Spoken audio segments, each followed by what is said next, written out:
Hello and welcome back to the France 24 newsroom. I'm Haxi Myers-Belkin. The headlines this half hour. The US government has hacked our servers and stolen our source code.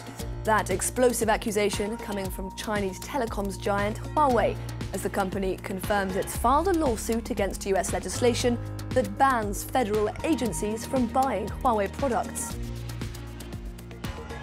And beleaguered Venezuelan President Nicolas Maduro expels the German ambassador to his country, accusing him of meddling in Venezuela's affairs by openly supporting self-proclaimed leader Juan Guaido. This as a US journalist and his local colleague are freed after 12 hours in a Caracas jail. Also coming up in perspective, all across Europe you can find some 35,000 stone megaliths. The simplest consists of a single large stone, and the most complex include architectural marvels like Stonehenge in England.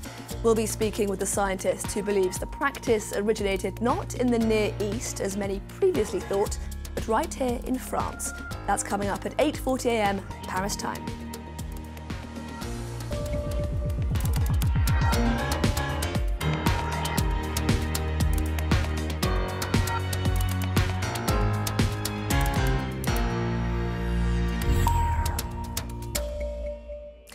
In the latest twist in an escalating diplomatic feud between the USA and China, Chinese telecoms giant Huawei has accused Washington of hacking its servers and spying on company emails. Those fresh allegations coming as Huawei's chairman announced his company would be suing the US government over legislation that restricts its ability to do business in the United States. Let's take a listen. The US Congress has repeatedly failed to produce any evidence to support its restrictions on Huawei products. We are left with no choice but to challenge the law in court. The US government has long branded Huawei a threat. It has hacked our servers and stolen our emails and source code. Despite this, the US government has never provided any evidence supporting their accusation that Huawei poses a cybersecurity threat.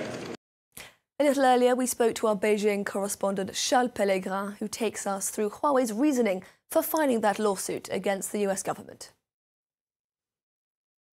Huawei is really on the offensive here, and that what they're trying to attack is a 2018 law passed by the U.S. Congress that bans U.S. government agencies and their contractors of using any services and equipment provided by Huawei.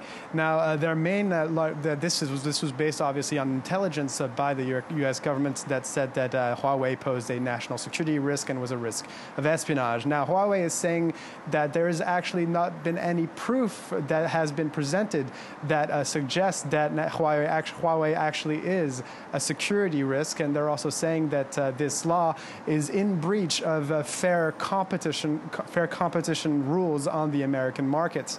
They're also saying that this law is in breach of the separation of powers because the legislative branch, which is Congress, basically did the work of the judiciary branch, which is the U.S. courts. This is the argument of Huawei. They're also accusing the United States government of pirating Huawei's emails. And now, what are the chances that this will actually succeed, that this lawsuit will succeed? They're pretty low at this point because the U.S. courts are not in the habit of second-guessing decisions made by the U.S. government on the basis of national security concerns. But they're not necessarily doing it to win. They're doing it to basically defend their honor on the world stage and prove to everyone around the world that they are a company that can be trusted, especially with the next generation of wireless networks that are bound to be set up soon, known as 5G.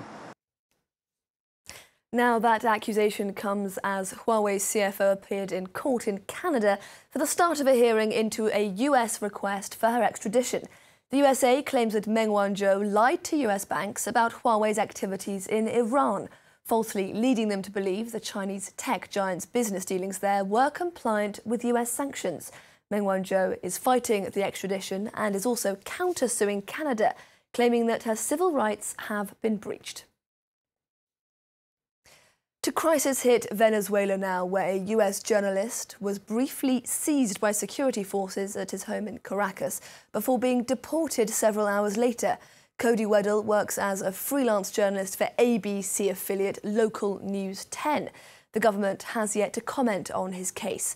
That deportation coming on the same day Venezuela announced the expulsion of the German ambassador, one of a group of Western diplomats who've publicly announced their support for the country's self-proclaimed leader, Juan Guaido. Naomi Lloyd has the story. He's been given 48 hours to leave Venezuela. The German ambassador declared persona non grata by the government of Nicolás Maduro. He's accused of repeated acts of meddling in internal affairs. He was amongst diplomats from more than 10 countries who welcomed opposition leader Juan Guaido at the airport in Caracas on his return on Monday. He's the only one so far to be expelled. At his first appearance back at the National Assembly, after a tour of Latin America, where he campaigned for the overthrow of President Nicolás Maduro, Guaido took the opportunity to criticize the Venezuelan government's decision. So, usurpers, the only ones not grata in Venezuela are you. Those who help, like Germany. Know this, Venezuela? That's why the government expelled them. Germany, which recognises Guaido as interim president, says the decision will only escalate tensions. Venezuelans battered by an economic meltdown and a major political crisis are struggling to access basic goods, including food and medicine. On Wednesday, the UN Human Rights Chief said sanctions have worsened the crisis. This situation has been exacerbated by sanctions, and the resulting current political, economic, social and institutional crisis is alarming. The unprecedented numbers of Venezuelans compelled to leave their homes and country also has serious consequences across the region. Washington said it was considering new sanctions to pressure Maduro to give up power.